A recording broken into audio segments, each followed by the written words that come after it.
after that, what we need to do is we need to coordinate, or we need to collaborate all that we know regarding the individual law of demand, and using that we need to find the market demand.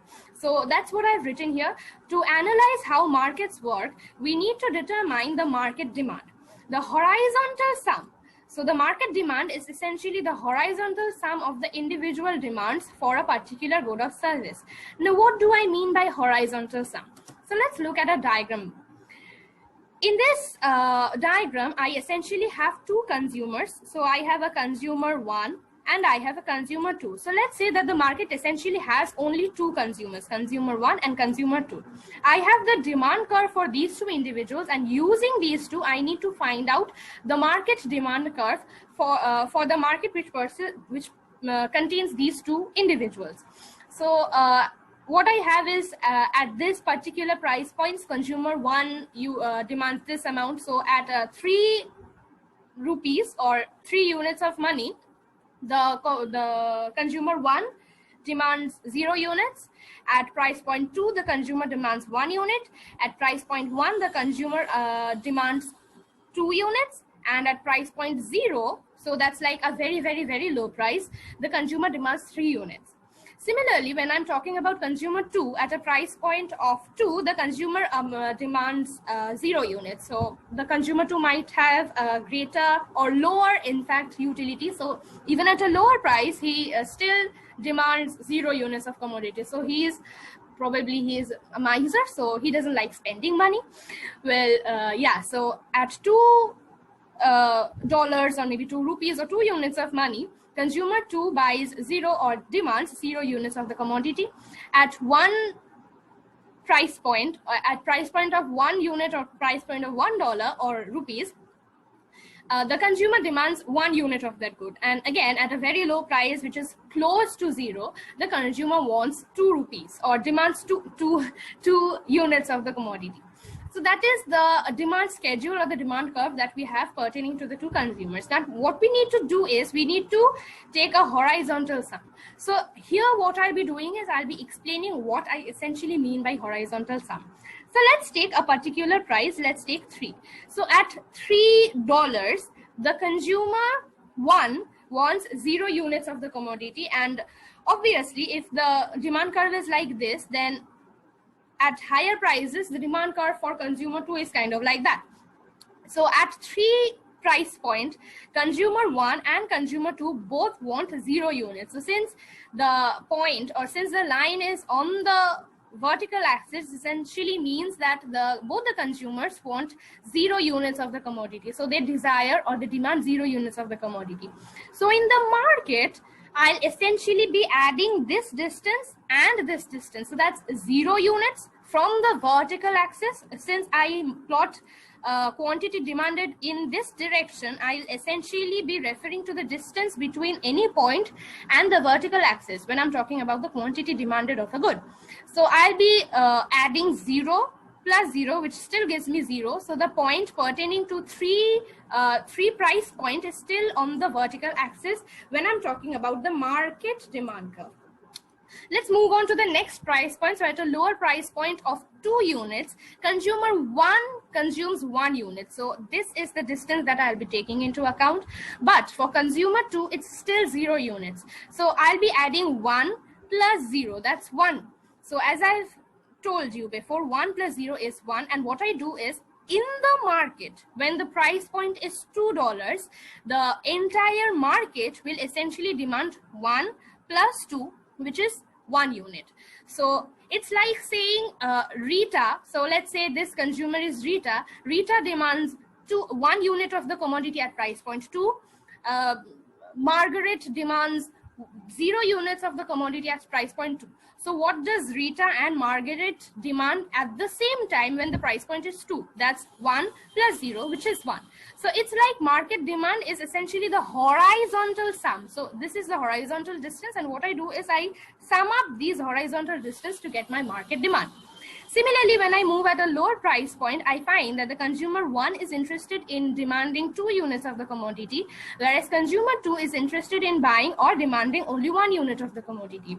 So At market price points, when I'm talking about price point of 1 unit, the market will essentially consume 2 units plus 1 unit. So that's 2 plus 1, which is 3 units. So at a price point of 1, the combined effect of Rita and Margaret in the market scenario will essentially be 2 plus 1, which is 3 units. So that is what I have drawn. At one price point in the market demand will be 3 units. Finally, at 0 or very, very low price point, Rita wants to consume 3 units and Margaret wants to consume 2 units. So when I'm adding 3 units and 2 units, I essentially get 5 units. And that is what I have done at very, very low price, which essentially refers to 0 price point.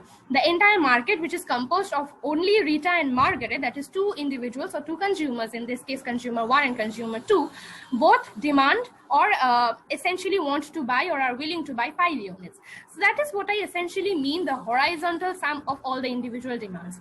So if I have more than 2 consumers, what I'll be doing is I'll be trying to find out the individual demand curve. So these 2 are essentially the individual demand curves, and this is the market demand curve. So what I'll be doing is I'll be adding up all these horizontal distances for pertaining to one price point. I'll be adding the horizontal distances for each of the individual demand curves, and I'll be plotting that summation of horizontal distances on the market demand curve pertaining to that price point.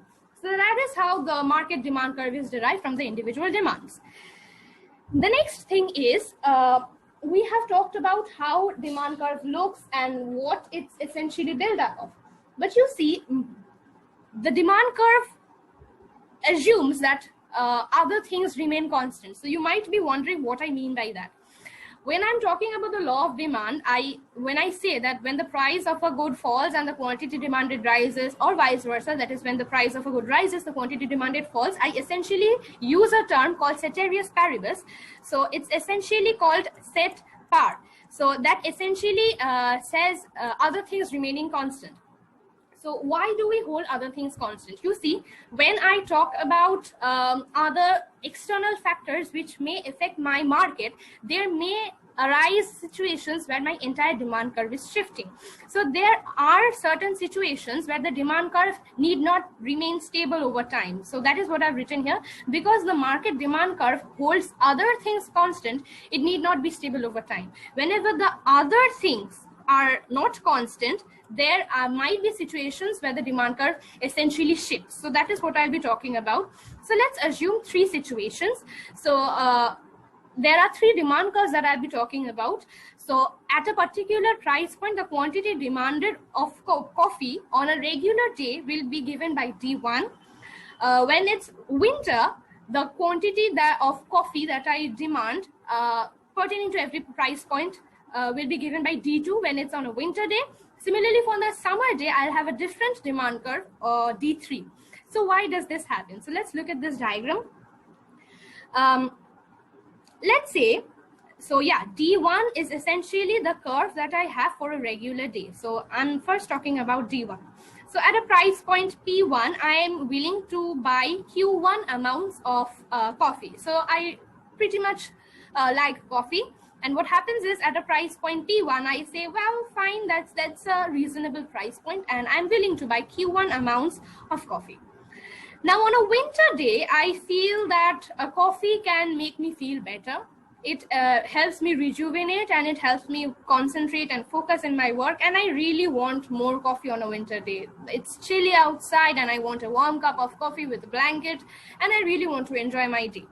So what I do is, at the same price point, I feel that since it's winter, I need to have some more coffee. So what I do is, at the same price point, I'm demanding more units of coffee.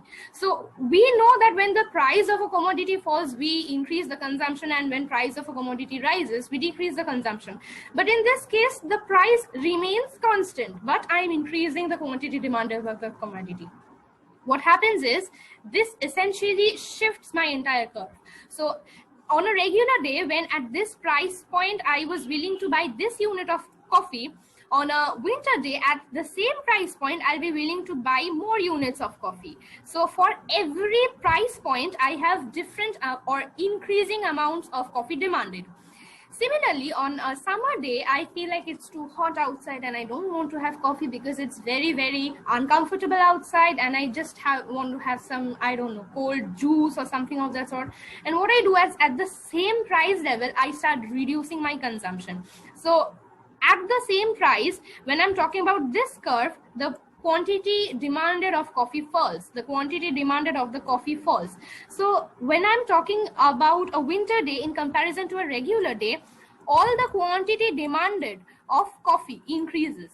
But when I'm talking of summer day in comparison to a regular day, the quantity demanded of coffee for every price point decreases. So the demand curve shifts to the right when I'm talking about an increase in the quantity demanded, and the demand curve shifts to the left when I'm talking about a decrease in the quantity demanded. So D1 to D3 is an inward shift of demand. Less is demanded at each market price. So this shifting of the demand curve to the left is also called an inward shift, and as I've mentioned before, less quantity is demanded at every same particular price point. Similarly, D1 to D2 is an outward shift. So this outward shift, this left to right shift, is also called an outward shift, and more is demanded at each market price.